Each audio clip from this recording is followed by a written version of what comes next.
ఇక్కడ సూర్యాభాయిని ఎవడో ఉన్నాడంట కదరా. ఎవడు? సార్ నేను చూసుకుంటాను, మీరు వెళ్ళండి. వచ్చింది పోలీసు, నేను డీల్ చేస్తాను, వెళ్ళండి. ఇక్కడ సూర్యాభాయ్ అంటే తెలుసా? తెలీదు. నువ్వెక్కడుంటావు?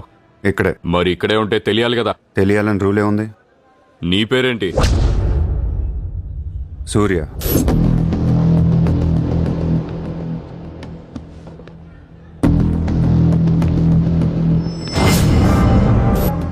మరిందాక సూర్య అంటే తెలీదన్నావు. నువ్వు అడిగింది సూర్యాభాయ్, నన్ను కాదు. ఏం చేస్తుంటావు? ఖాళీ. దా స్టేషన్కి వెళ్దాం. ఏ స్టేషన్కి? Police station. మీరు పోలీసులా కనపట్లేదు. అచ్చా, చార్ లాఠీ పడేగి తో సబ్ సమझ में आ जाएगा. चल. లాఠీ లేవు కదా, కనీసం లాఠీలుంటే వచ్చుండేవాడిని. ఓ పని చేయండి, స్టేషన్కి వెళ్ళి లాఠీలు పట్టండి, లేదా యూనిఫామ్ వేసిరండి. ఊరికే రమ్మంటే రాం. పోలీసులు కొడితే ఓకే, కానీ మీరు కొడితే ఊరుకోను. పోలీసులు అంటే రెస్పెక్ట్ ఉంది నాకు. పోలీసులాగా యాక్ట్ చేయకండి. నేను నమ్మను. ఇది ఖచ్చితంగా పోలీస్ దెబ్బ కాదు, అది వేరే ఉంటది.